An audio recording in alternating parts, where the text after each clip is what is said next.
want to welcome everyone to this special day. We're here to celebrate Brooke and her MA accomplishments in the women's spirituality and the women, gender, spirituality, and social justice MA program.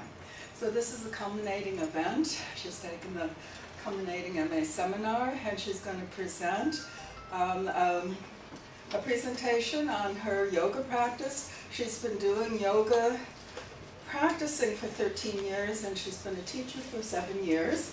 And she's found that in some ways that's come in conflict with her her social justice conscience, and she's tried to put those together. I think she has a very exciting project, very worthy and valuable. She brings, well, I was going to save these remarks till later, but she brings passion and conscience and personal experience to her study, and I find it very exciting and dynamic what you're going to be teaching us, as well as taking us forward into your work to come. So please welcome Brooke, and her presentation is called Doing Feminism, Practicing Yoga, from cultivating awareness on the mat to spiritual activism off the mat. Good. Welcome, everyone. Thank you, Mara. I was thinking that if it's okay with everybody, what I would love to start with is just a little bit of a centering, just to really arrive.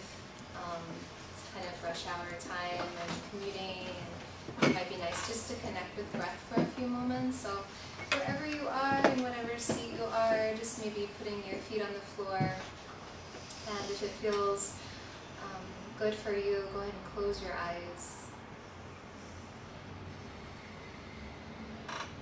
Just feeling your seat, feeling your feet on the earth, on the ground, and feeling your breath.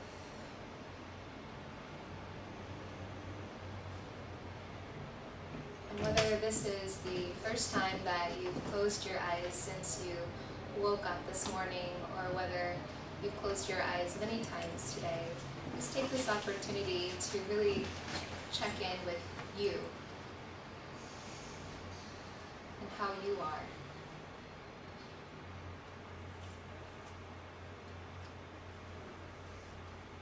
My teacher has a really cheeky saying about yoga. She says yoga is an inside job, and I wholeheartedly agree with her. And I also would like to add to that, that we have to bring our inner work into our public acts.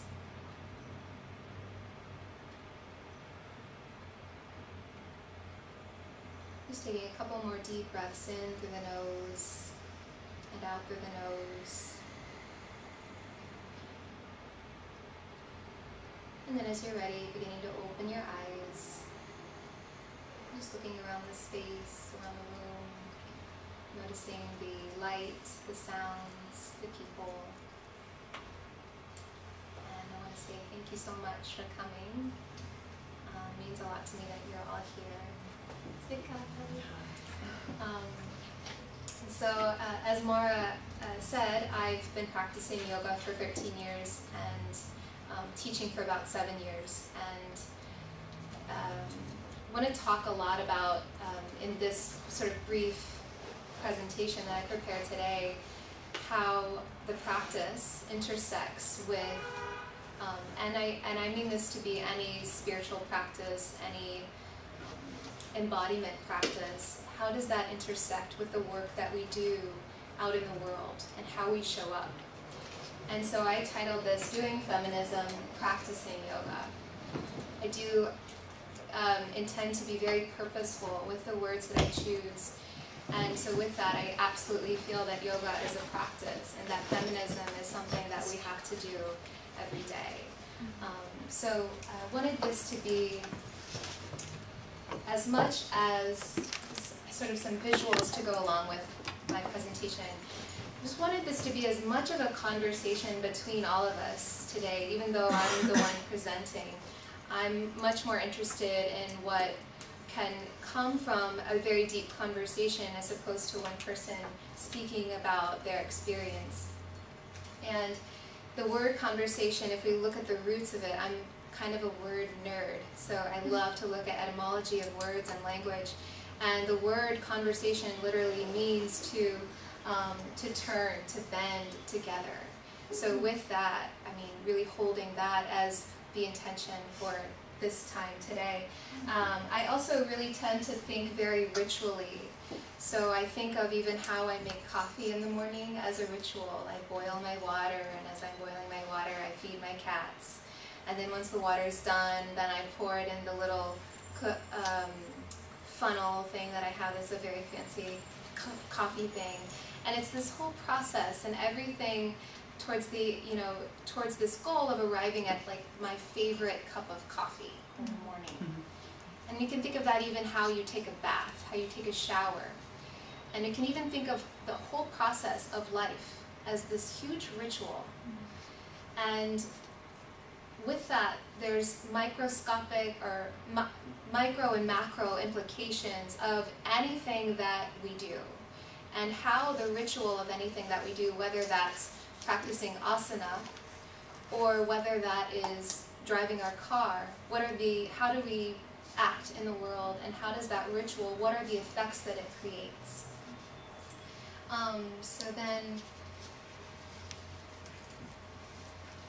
creating an intention really to be today with y'all a little bit vulnerable, a little bit personal with some of my experiences that I've had through the practice as well as through this program that I've been in, and hopefully that resonates with you in some way.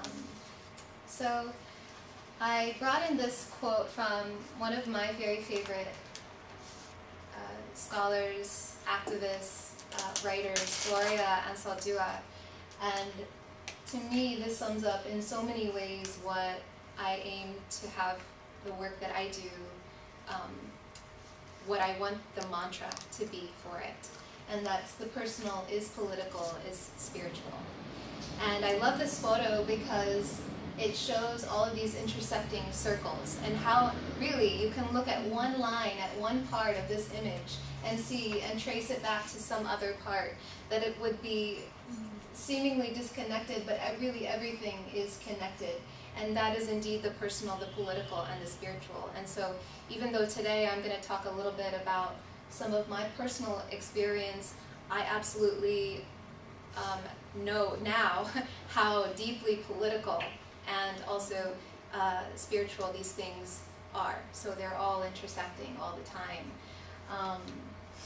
And indeed they have this, what's sometimes referred to in some different circles within yoga anatomy as tensegrity. This word, this tension between, or this hybrid word between tension and integrity. So when one thing is pulling on the other, we actually have a greater amount of stability and a greater access for freedom than if something is very rigid and immovable. And also kind of wanted to ground the conversation as well in the four elements as an integral model for contemplation. So thinking of ourselves as physical beings, as emotional beings, as mental beings, as well as spiritual beings. And again, all of these things connected, always happening all the time. So with that, what I wanted, and I don't know if everybody has something to write with, but what I would love to do is just take a couple of minutes to allow you to sort of jot down some of your initial thoughts, presuppositions, ideas about these things. What is yoga? What is feminism? What is social justice? What does that mean to you? And there's no right or wrong answers, just genuinely with the intention of having some conversation about it. We'll take just a couple minutes.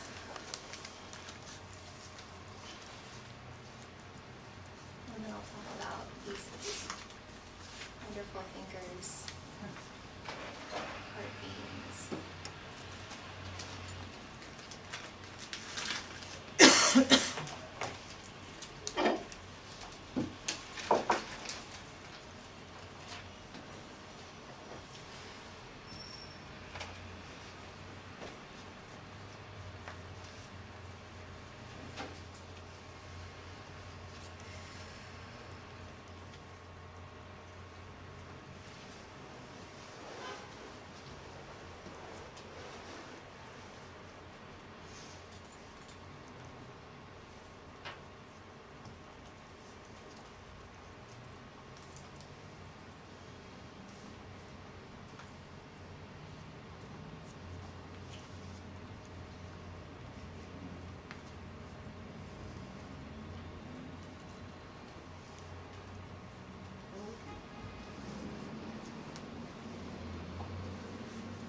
finish up what you were thinking or writing.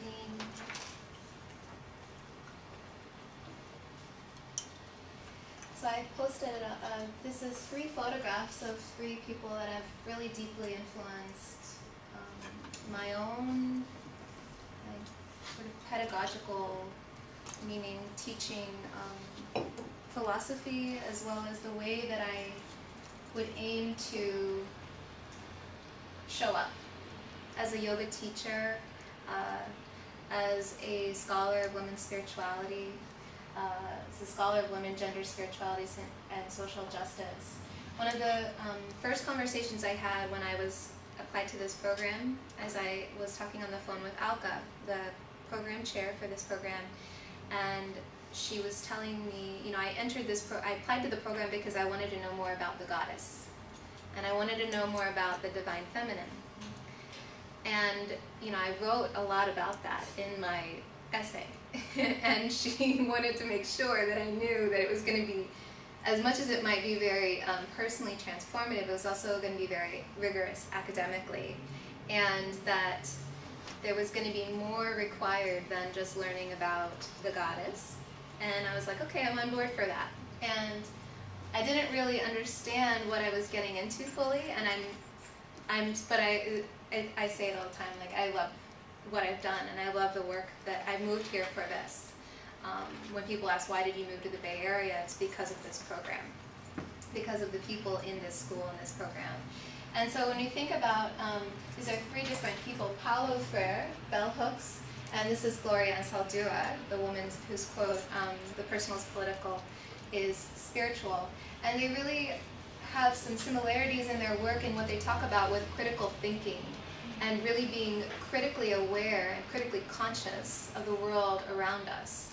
And I was curious about the word critical and diving into that, and it's related to the word crisis, which has the root to sieve, to discriminate, to look into more deeply, to pull apart in some ways, to sift through. And so with Paulo Freire, who's Brazilian, so in Portuguese, conscientização, and then conocimiento in Spanish, and critical consciousness with bell hooks. And all of these things really speak to asking deeper questions, and asking the questions of who knows what, and who said what, and why did they say that, and why might they think that, and who's saying that. And so with that, I would love to be able to talk with y'all and hear some of your answers, or some of your reflections on what yoga, feminism, social justice are. If anybody's willing to be so brave as to throw something out there. Anything at all? The only one I had was the yoga one, which was, I thought yoga was a series of rituals or practices to gain access to that from which we all come from or connect into, that we've lost, because I feel like we're reductionistic. Yeah, series of rituals. I love that definition. Thanks. Okay. Anybody else? Anything? For answering the question of what is feminism was very interesting. So the first thing I wrote down was woman valued. Woman valued and agency, but really about woman valued. Anybody else? For yoga, I had, and I don't know if this is true or not, I had this memory somewhere that yoke, or joining, or bridging, bringing together, and so bringing together the spiritual and the material, and the physical, the spiritual, and the material. So looking at it as that way. For feminism, I had a way of living and being in the world as though all people's views matter. As though all people's views matter. Yeah. And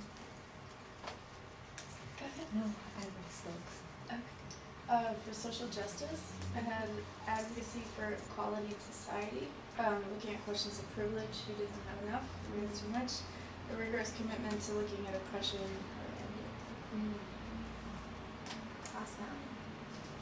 Yeah, so And I want to say, there's a very brief quote I've seen, I think, on bumper sequence.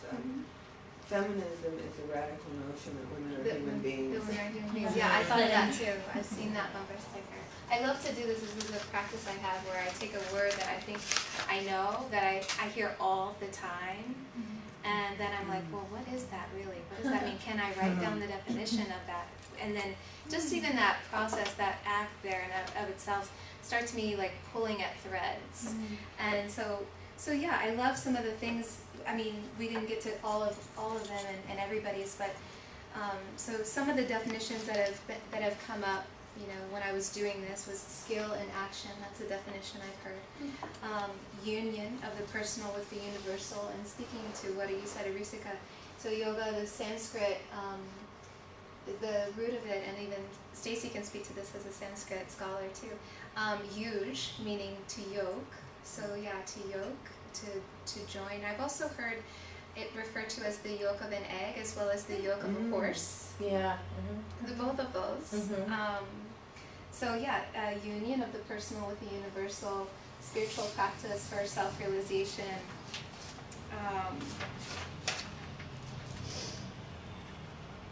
The cessation of the fluctuations of the mind stuff, if we're going real classical with Patanjali there. The cessation, that's the first or the second one. The second of the Yoga Sutra, so the sort of texts that are often used for yogis in their teacher training. And awareness, yoga is awareness. So just seeing some of these things, and then moving to social justice. What is that? Challenging injustice in all of its forms. These are just some of the things I brainstormed with. Freedom from oppression and domination. Freedom from colonization. True liberation and equality for all. Respect for differentiation. Affirmation of the dignity and value of all beings. So, with that in mind, what does social justice have to do with yoga? And what does yoga have to do with social justice?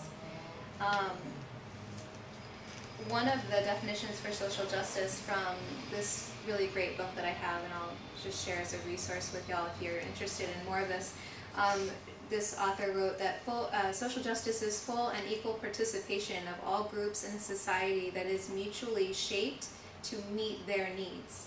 Social justice includes a vision of society in which the distribution of resources is equitable and all members are physically and psychologically safe and secure. We envision a society in which individuals are both self-determining, in other words, able to develop their full capacities, and interdependent, capable of interacting democratically with others. Social justice involves social actors who have a sense of their own agency, as well as a sense of social responsibility toward and with others, their society, and the broader world in which we live.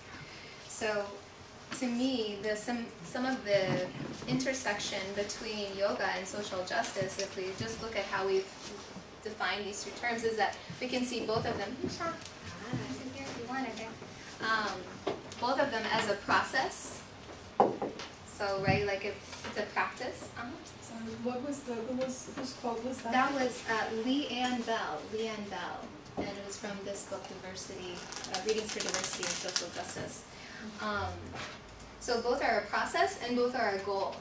They're used interchangeably in that way, as like I do yoga and I practice yoga. Or yoga is the goal, in other words, union is the goal. And also social justice. Social justice is the goal, ultimately like equality for all beings, as well as the means to that goal. Which is interesting to me. There's a paradox there, hidden, like kind of embedded within that. How can it be a process and also the goal? How can it be something that's not finished and then also something that we get to? So also I see both as about awakening, both as about awakening to one's own social realities, as well as awakening to one's own worthiness and value and connection to spirit and divine nature. And then they're both about theory and philosophy, so both about like kind of theorizing, and there's lots of philosophy within yoga, and then they're both about practice. Absolutely, there's practice.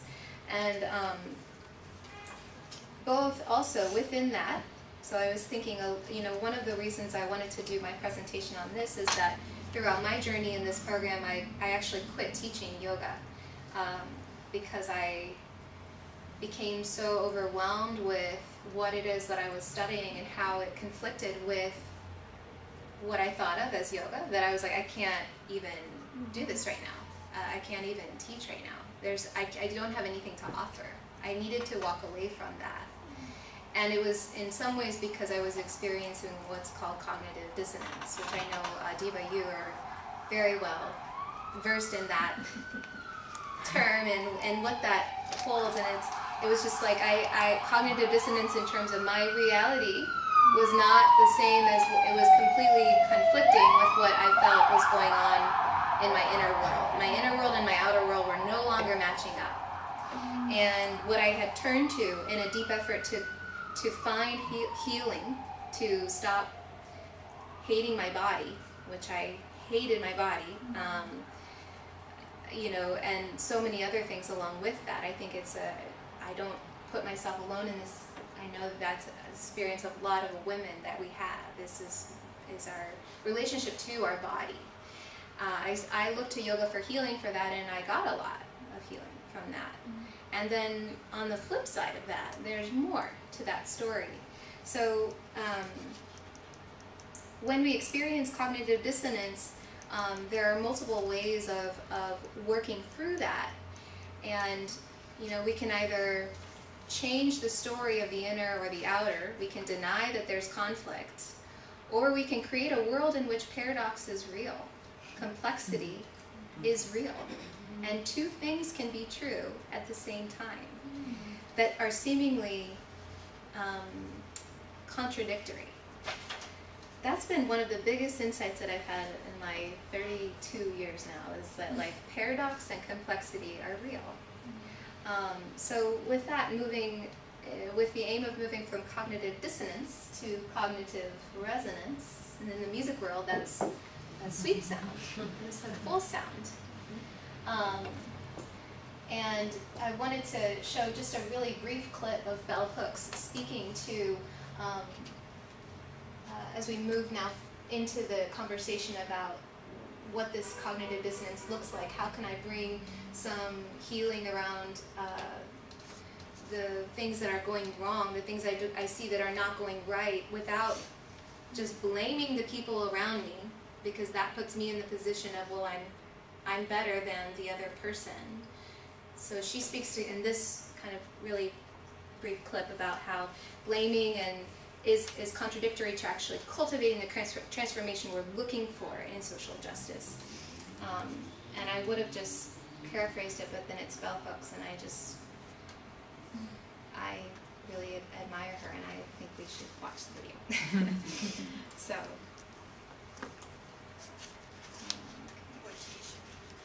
We have to think about why, when people of color find our voice, white people so often can only hear that voice as an angry voice.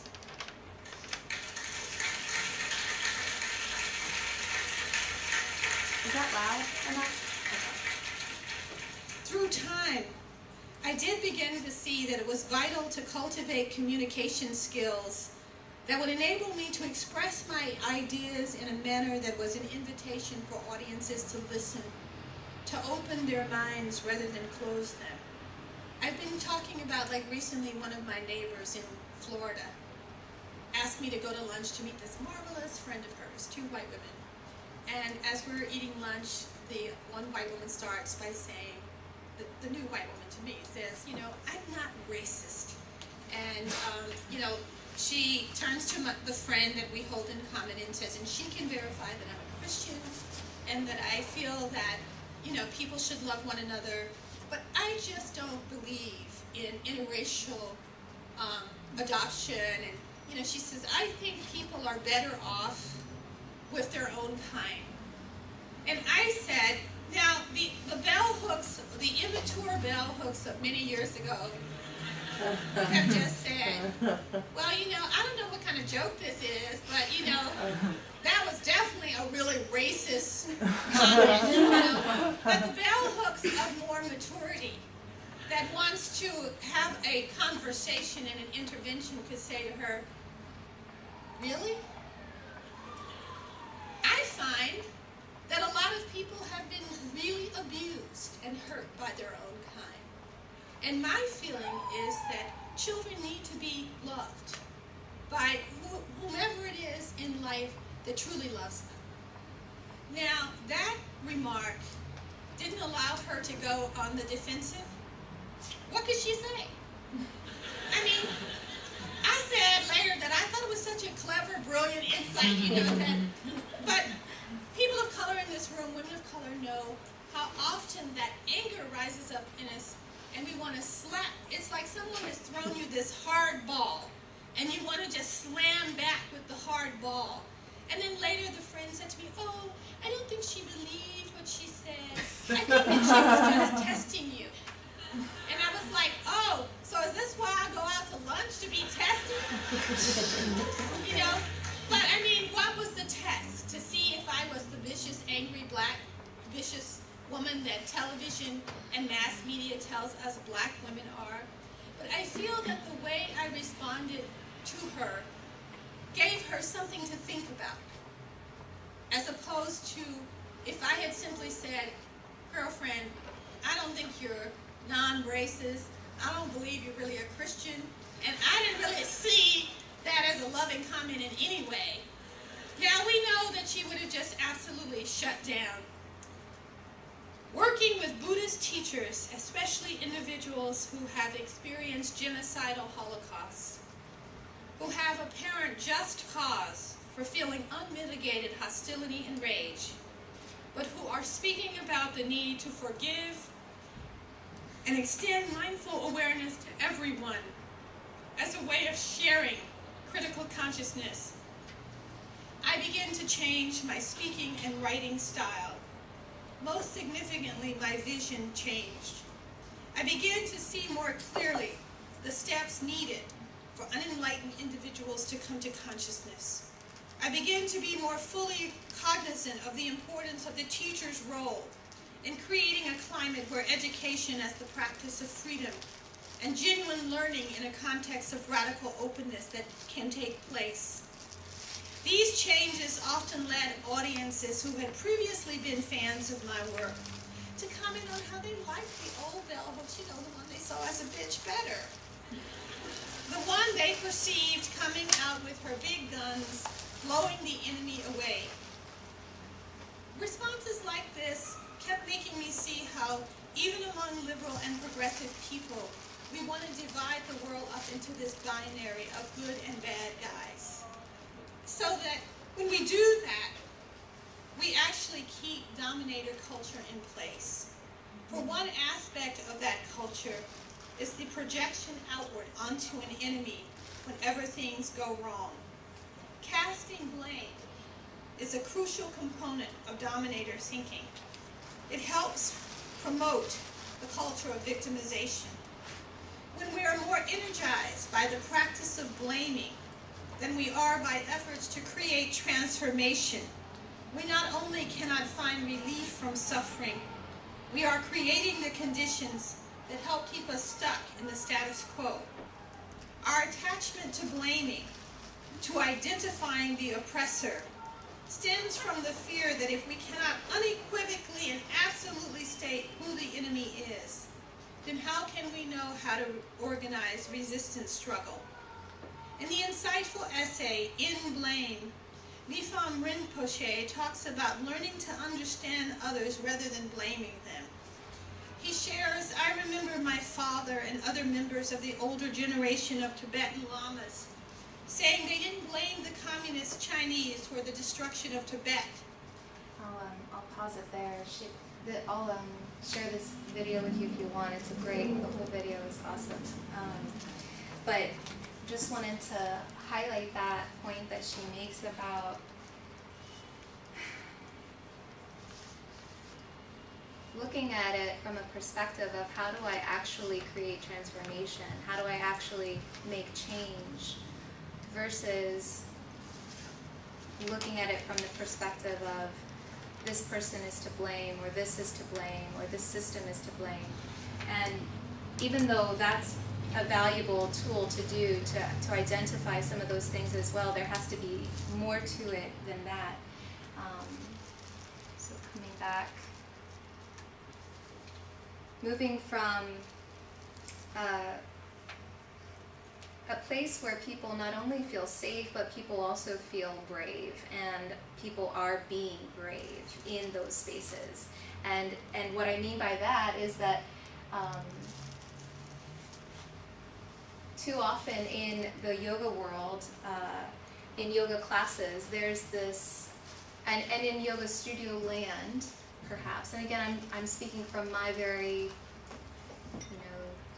limited perspective, but within my experience, there's universal truths to it, and so there's this pressure, as this quote says, pressure to maintain a non-combative atmosphere in which everyone can feel safe, and that actually works to silence discussion around inequality or around injustices that are happening, around microaggressions that are happening all the time, around the things that we see that are happening that we're not okay with. There's a pressure to be, in some, at least in the lineages that I was even brought up in, within my teachers' lineages, to be submissive to teachers, to be at the feet of teachers. And it's this weird paradox, because I totally value that.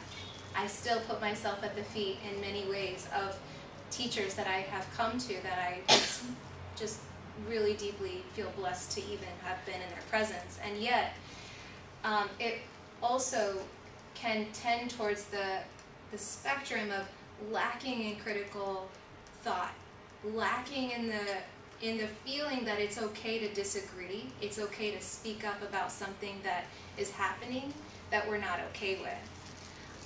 And whether that means in a sexual way, or whether that means in a way you've heard somebody make a comment about somebody's ethnicity or race or their clothing or whatever that is. I'm speaking a little bit to the choir in this room, but just in looking around for things for this presentation, I came across so many things on the internet that are, I was just like shocked and blown away. These things happen all the time in terms of injustices, and so I just wanted to bring some things in that I came across where I was like, wow, what is this? The yoga world is so weird now. So weird. I value weird, but I don't even want to use the word weird. That doesn't feel right to me. It just is, it's abominable. 5 simple yoga poses to reduce even the most stubborn belly fat. These are just things for thought. There's no, it's, again, I'm working on not blaming, so working on, like, I see this, I'm thinking about it, what can I do to make a change? What can I do to make a difference? Yoga for your butt and thigh. This is a yoga class that I found online. Meditate on sacred Mayan lands. It's a retreat. It's a yoga retreat. Divine Feminine Yoga Telesummit 2015, Birthing Ourselves into Light. This one is a little, there are a lot of teachers at this that I've studied with that went to this telesummit, that were part of this. And I feel there's this disconnect between what is the context in which you're saying that, in this Western world in which we live, and which is so privileged, this modern yoga culture,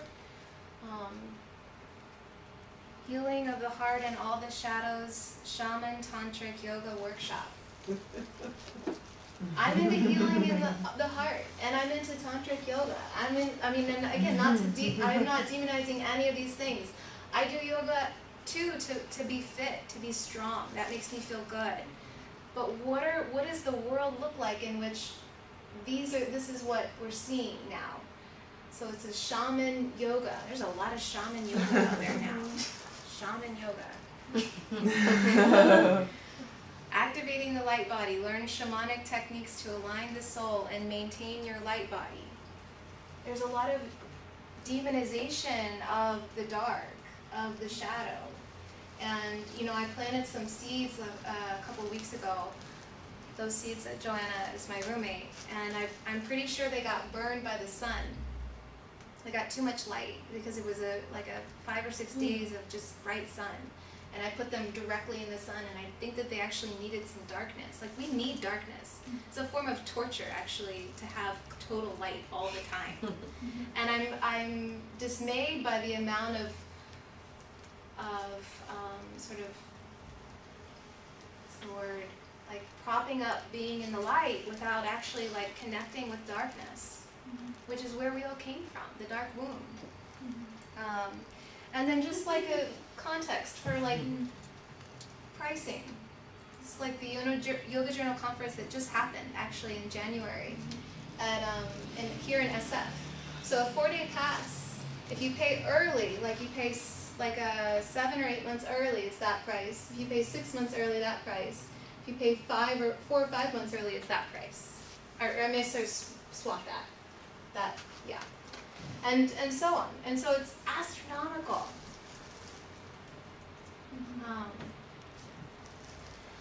So looking into some of the people who are really talking about these issues, there's a great website called titled decolonizingyoga.com. And this was an article this trans man wrote about his experience at a yoga studio where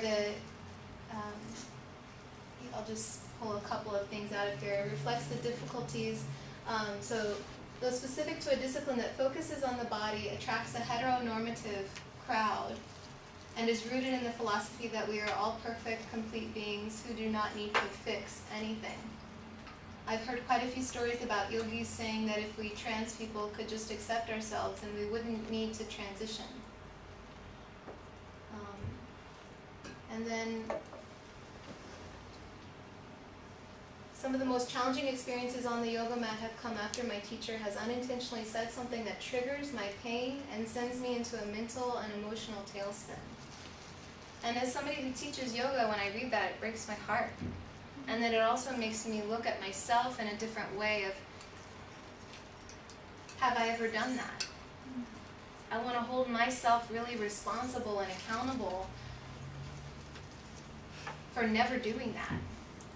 With the language that I use, with assuming that assuming the gender, assuming the religious background, or the sexual orientation, all of these things that we sort of make comments about, and as we're instructing postures, as we're instructing philosophy and whatnot. So yeah, just, you know, really, and then this is a woman, she writes for Decolonizing Yoga, and she writes about her experience where she went into a group class and the teacher came up to her and said, with new students we have you take some private classes first, and then we can tell you if you're able to join the group class. And she said, well, I'm not new to yoga, I've been practicing for years. And the teacher replied, well, clearly you have some orthopedic difficulties. She'd never met her before in her life. And so she left, and she left what she says, my face hot with silent shame, because the teacher was in charge, and that's how it works. Just one example of how I really feel like the yoga world needs education around these issues of oppression and privilege. So, kind of coming a little bit to the close, I know we're short on time, yeah. Before you move on from the trans stuff, something that I ended up doing was also having to reevaluate how I name certain body parts in yoga poses, and even like directed body movements, or like making a disclaimer in the beginning of class, like if you don't want me to touch you, let me know. Yeah. But yeah, I tried to use gender neutral language when talking about the pelvis, or the chest. I don't like to say if somebody has breasts or not. Right. For example, some people don't like to identify them as breasts. Right. So, yeah. Thank you for sharing that. Please feel free to jump in if you have anything to share. Yeah, I mean, it's, as simple as, one simple thing would be like not assuming that just because you have a classroom where everybody looks female, that everybody identifies as she, or girl, or ladies.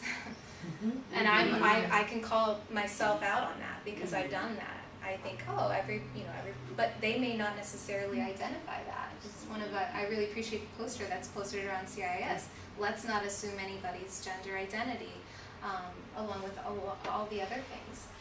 So this, So, I mean, some of this really came up. I went to Kripalu for training, and they're on the East Coast, and there's some of their stories about women. I mean, one, Deepak Chopra said women never did yoga, and in the past it was only for men. But the teaching stories that one particular younger man, not young, told, who had been at Kripalu, I think, for 20 years, well, they all were, women were stupid, women were devious, women, their only value was, like a story about a great sage who wants to make love with this woman because he's going to make this divine child, and she doesn't want to be with him.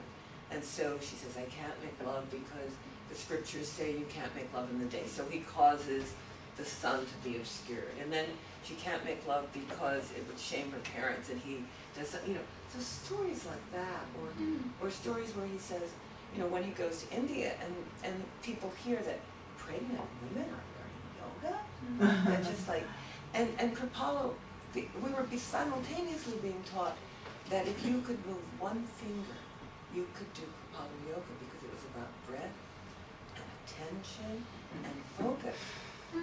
So if everybody could do yoga, even if this is all you can move, why is it outrageous? I mean, it was crazy making because it was so anti-feminine. Now, on the good side, women at Kripalu yoga invented something called the moon salutation, which the sun salutation is based on the male body. So it's contraindicated for women when they are menstruating. It's contraindicated when they're pregnant. But the moon salutation actually can be done through all of the feminine cycle and works more, the principle of the moon. So it was just very. Wow, that explains why I like goddess pose in the moon cycle so much better. Yeah. But also the squats are something that support pregnancy and birth and menstrual flow and all of that. Thank you, Jessica. So I was, in thinking about like how can I be, this word ally is much like the word diversity is sometimes tossed around, but I take it really seriously. How can I be an ally to anybody that shows up in my class looking to practice yoga? And I found this great talk. Again, it's the full video. I posted it on here, and I can share this slideshow with y'all if you want. Dr. Omi Oshun Joni L. Jones, she did this talk back in, I want to say 2010 at the University of Texas. And she came up with these really 6 rules of allyship that I think are very relevant to this discussion. So one of them being, the rule number 1, being liberal is not enough. Allies are radical. Allies are warriors, not soldiers. And that she pulls from Dr. Joy James and his work, or her work, excuse me. Warriors work for freedom while soldiers work for the state. So we can think of that even in the way of how can I be autonomous and critical thinking in the work that I do, even as I work for businesses, even as I work for this studio. How can I hold myself to an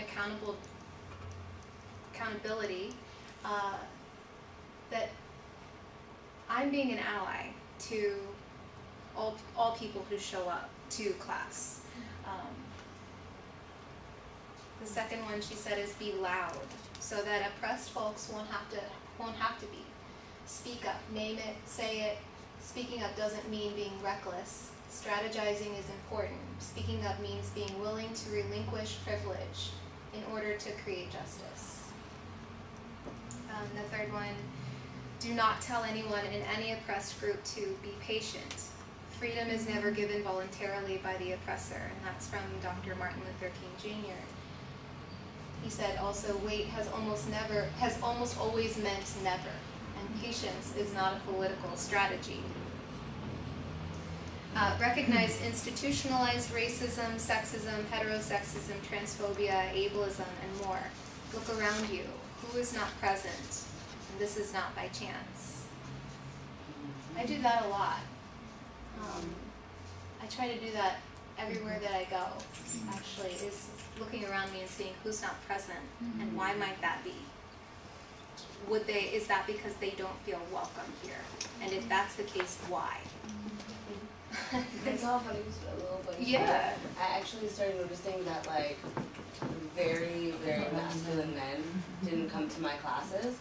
And at first I thought it was because of my gender politics, and maybe they were like, this one's gonna like, you know, just get all feminist on me, so I'm not gonna come. But I started realizing actually it's because a lot of the poses and stuff that I was doing just didn't work for their muscular bodies.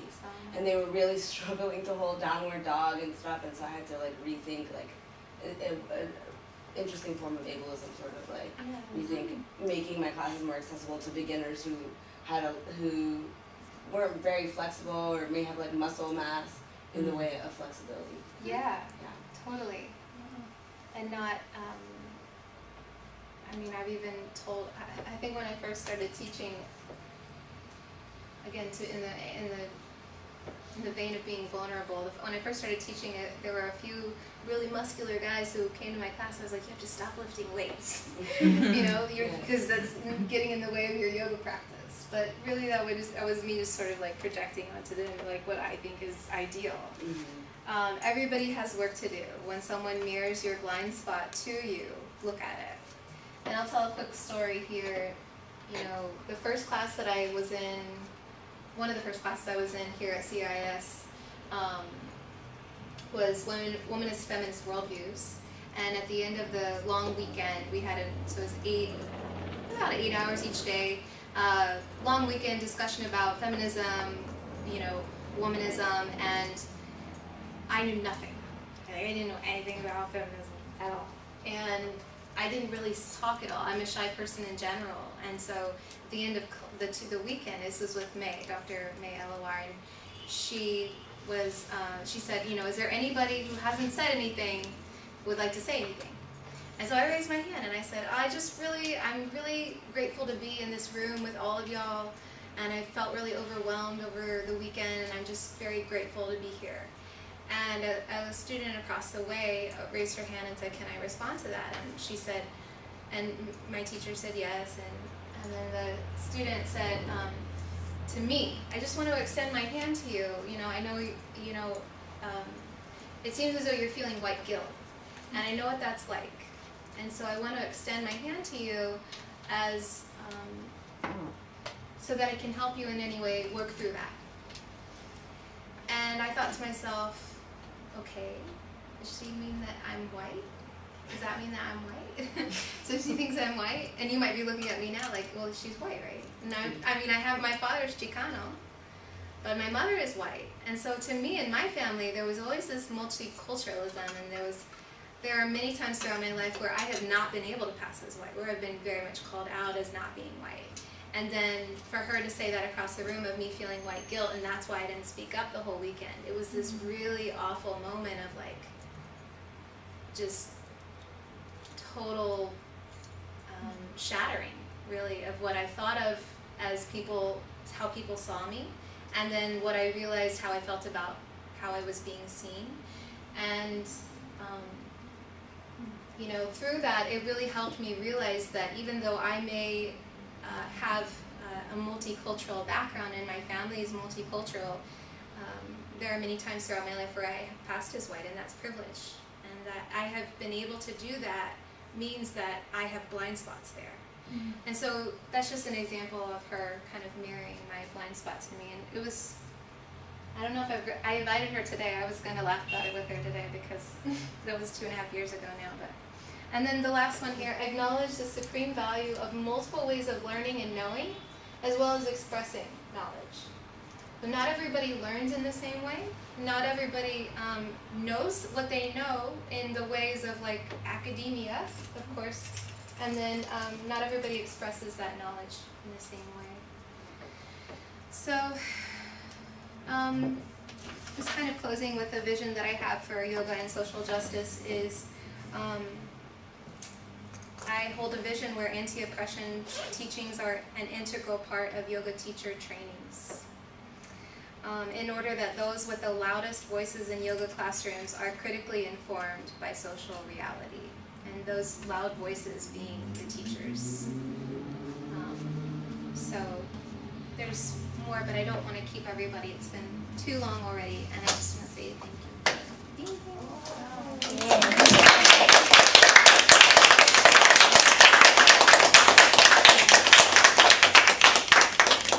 Oh, thank you so much. That was lovely and very well done, very well presented.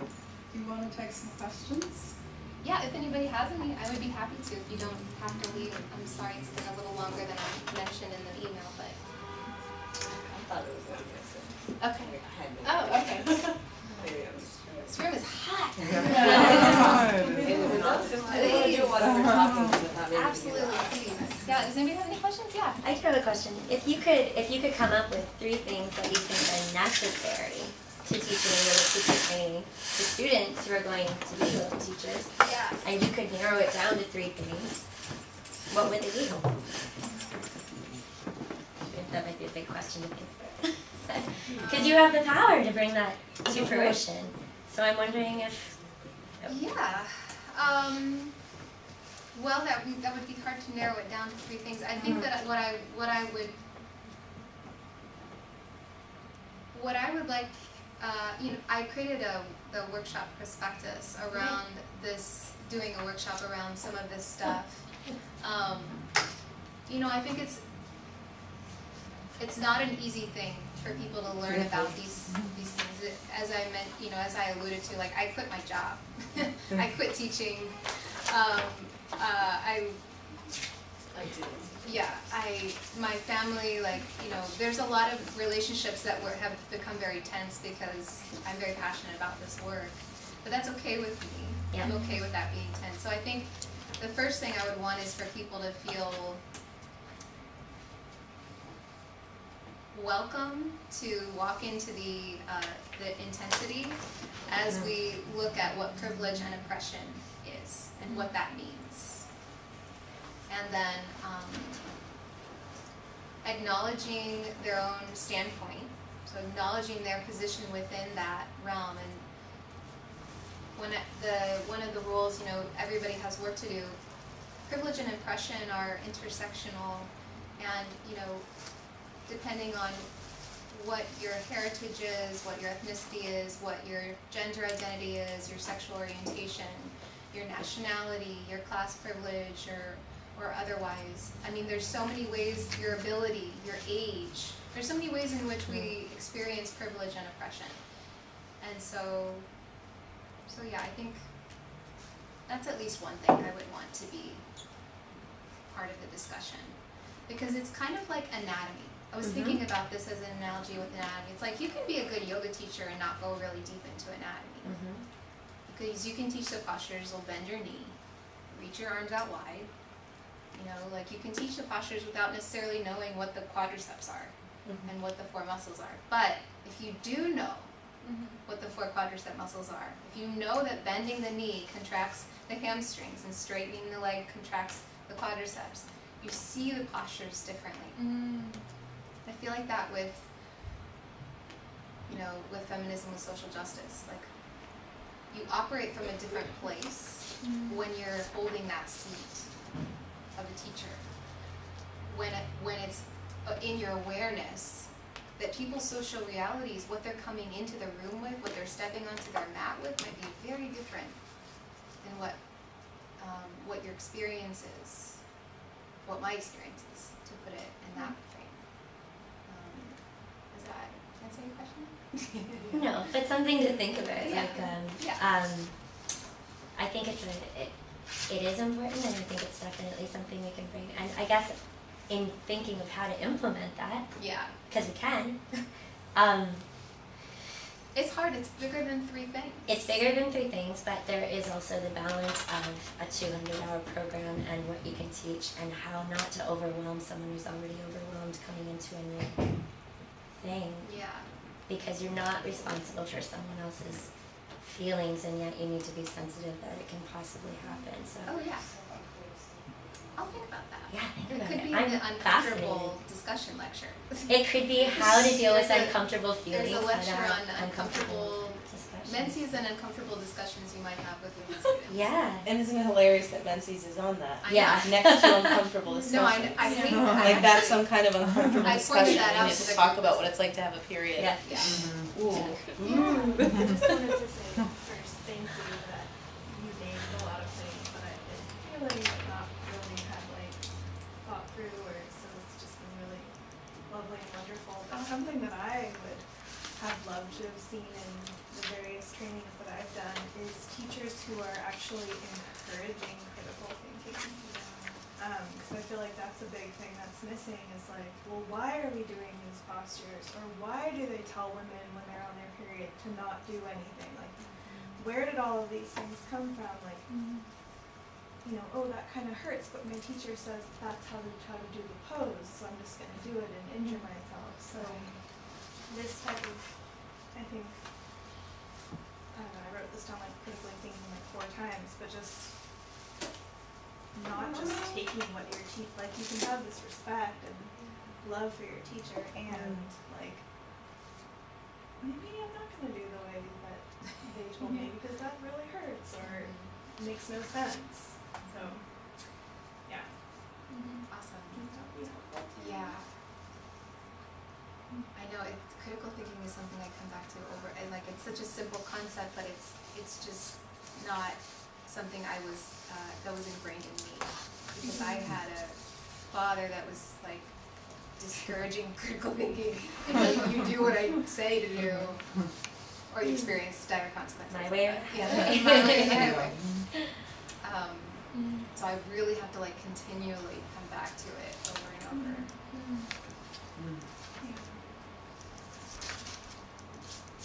Anything else? I was curious if you have shared some of your learnings like with your teachers, not with Christina.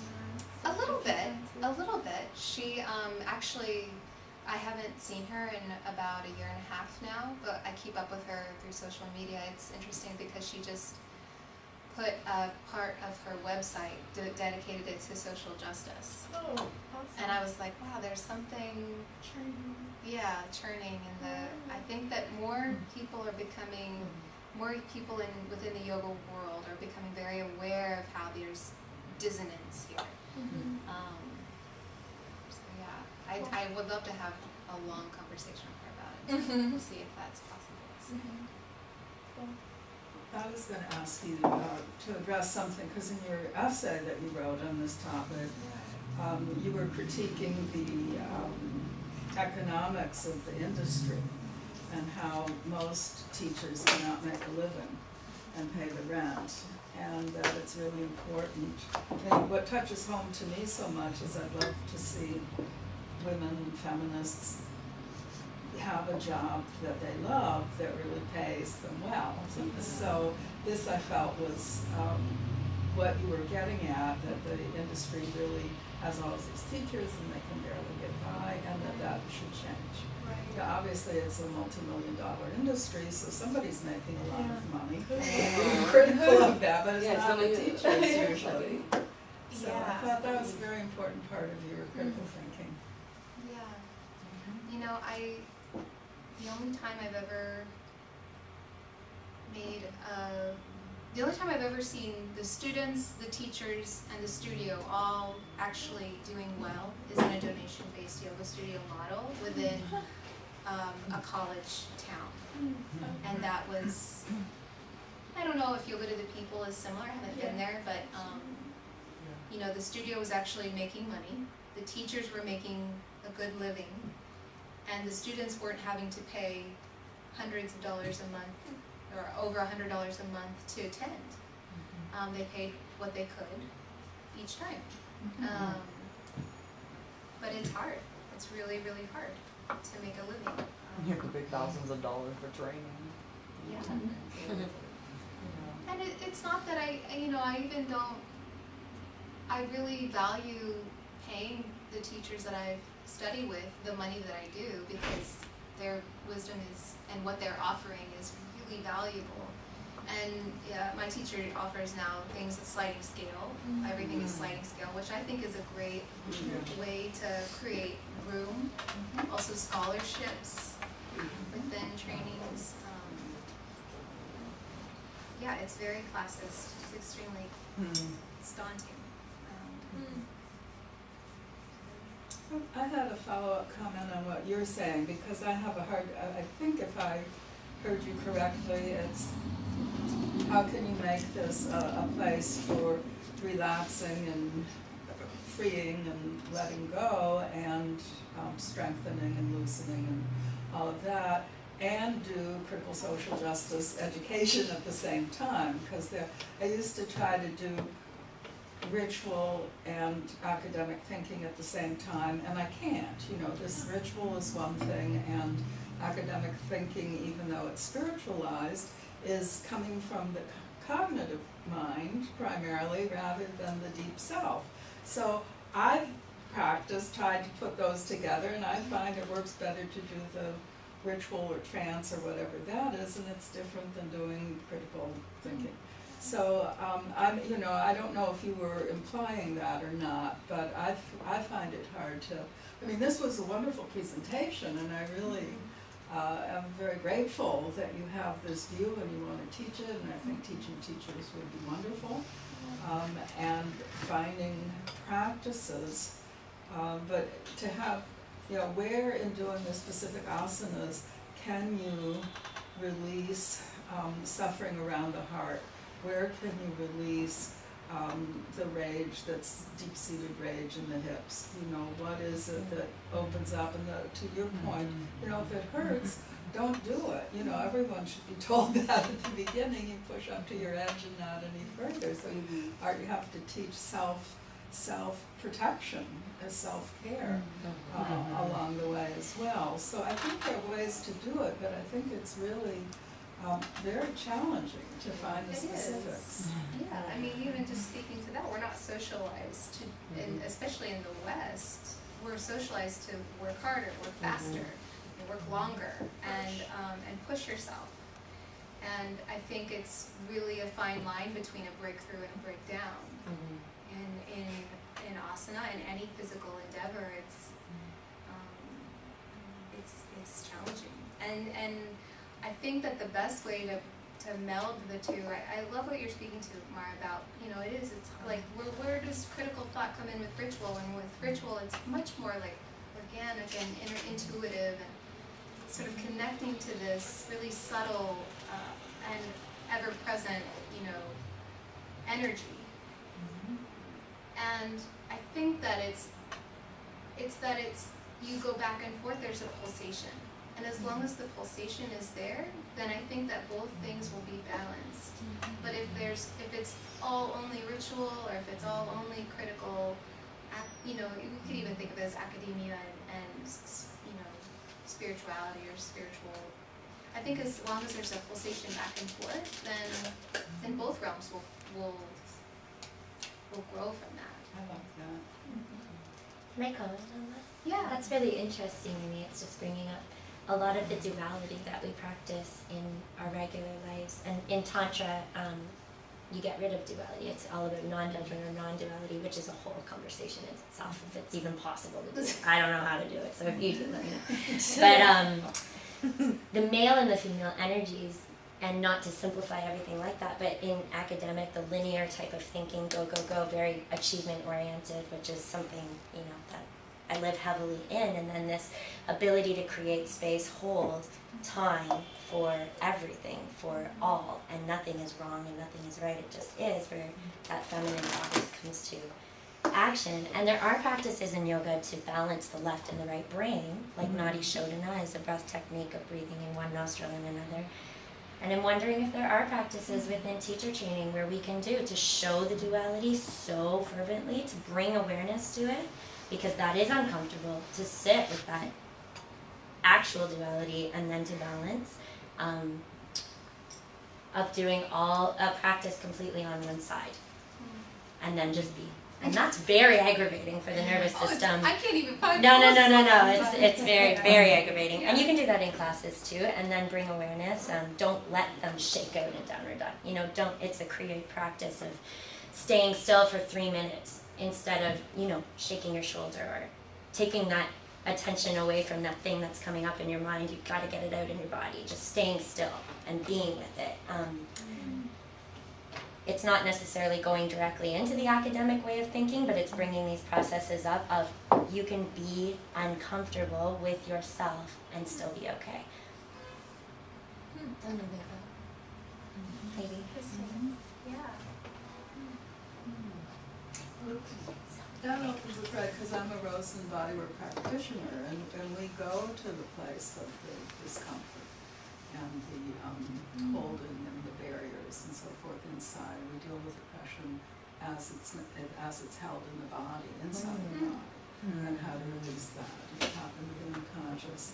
And it is being, you know, you have to go into it's like a journey to the underworld and return, because you have to go down into the negative parts of the unconscious and allow them to, you know, muscles to release and allow those negative experiences to surface. But we do it in a very one-on-one, safe space. But we have Rose and Movement where we try to bring that forth as you're moving about in the larger world. So I think there are ways to think about it and activate it. But I'd like to see we had a woman in our program who did ecofeminism and yoga to look at the ways you can identify with nature, whether you're doing mountain pose, tree pose, and so on, eagle pose. You can just identify with other parts of nature and use the classroom to connect out into nature. So I think that MA thesis is on the shelf in the library here. Nancy Ivy was the woman who wrote it. But I think there might be ways, you know, when you go into the all spirit and you open up to the all things, and then you're including all people, you know, you can orient that towards people and send your blessings to all people and everyone in the room, and you can mention all the diversity of size and shape and race and age and different classes, and being affirming of everyone along with all of our differences. You know, if you're teaching that from the front of the room, as preface or as conclusion, preface, I think, or conclusion, then you're naming it, and it will allow, once you name it, it allows those things to kind of be present. They're accepted to be present if you as a teacher will name them. That we walk in here having either experienced sexism or racism or economic struggles, and sometimes we like to set those aside and just have respite and a sense of peace before we go back out to that. But how can we actually clear ourselves and then strengthen ourselves and center ourselves and ground ourselves so we're able to then go out and deal with all of those things that we deal with outside of class. So, and I think that, you know, because yoga is, I started yoga as a way as an antidote to that achievement-oriented activity, and it worked, you know, so, but I think it's wonderful that you want to bring it together with social justice activism. I just think that's very wonderful. I agree too. I want to commend you, Brooke, because I think that teaching the teachers is a great way to, like as you were saying, bring that awareness into the classroom that can shift the whole dynamic, because it's not necessarily easy to teach the students, right? To decolonize in that space when you're trying to teach them to maybe do something with their body. That's the first thing they've ever done. So, yeah, and I've been witness to how much a transformed teacher can transform a classroom. Thank you, Beth. What a wonderful, successful presentation and teaching. Thank you so much. Thank you to everybody for coming. Thank you for having us. Conversation. Very good.